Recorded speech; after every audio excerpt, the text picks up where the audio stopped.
Okey, produk yang kedua pula ialah Pilis. Okey, Pilis ni cerita dia agak banyak sikit kerana ia melibatkan bahagian kita punya kepala. Okey, bermula daripada dada hingga ke kepala. Okey, orang yang dalam berpantang, terutama ibu yang dalam berpantang, bila dia lepas saja berpantang, keadaan daripada sendi di bahagian dada hingga ke kepala ni dalam keadaan yang sejuk. Okey, bila dalam keadaan yang sejuk, bakteria ataupun virus mudah menyerang. Okey, mudah menyerang itu yang menyebabkan kita pernah biasa dengar sel darah putih. Okey, ibu dalam keadaan berpantang, sel darah putih tu sebenarnya dalam badan tu sangatlah tinggi. Kalau kita biarkan daripada sendi bahagian dada hingga ke kepala tu dalam keadaan sejuk, sel darah putih ni akan mudah menyerang daripada bahagian dada hingga ke naik ke leher, kemudian naik ke otak. So dia dalam otak kita ni dekat saraf, dekat bahagian otak kita ni mudah diserang dengan virus, mudah diserang dengan bakteria yang jahat. Okey. So apa kepentingan Pilis ni?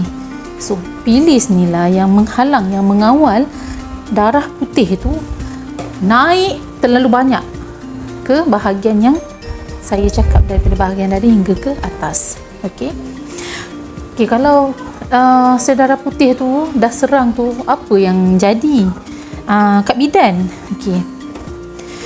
First kali meroyan lah, sebab bila dia dah masuk dekat dalam kita punya saraf-saraf, so dia dah menyerang dengan bakteria, dengan apa semua, so kita mudah meroyan, kita mudah sakit kepala, kita mudah kena rabun yang teruk, kita mudah kena bentan, banyak sebenarnya, kita mudah kena anemia, kita mudah jadi pelupa dan mudah kena darah tinggi ataupun darah rendah.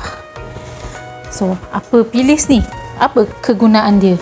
So dalam Pilis ni, bahan-bahan dia adalah daun cengkeh, daun pegaga, kayu manis, halia bentong, serbuk mint dan juga mint. So dia ni yang akan mengawal sel darah putih itu menyerang kita punya sendi-sendi di bahagian dada hingga ke kepala kita.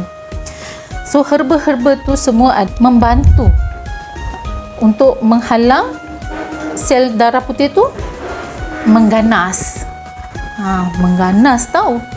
Okey, sebab apa saya cakap mengganas? Sebab bila sel darah putih menyerang bahagian otak kita, memang simptom meroyan tu memang sangat tinggi. Tu yang terjadinya kes ibu bunuh anak, kes bunuh diri, sebab tiba-tiba je dia rasa nak marah, tiba-tiba je dia rasa nak nangis, tiba-tiba je dia ketawa, dia sendiri pun tak tahu kenapa. Itulah antara sebabnya. Okey, sel darah putih menyerang di bahagian otak kita.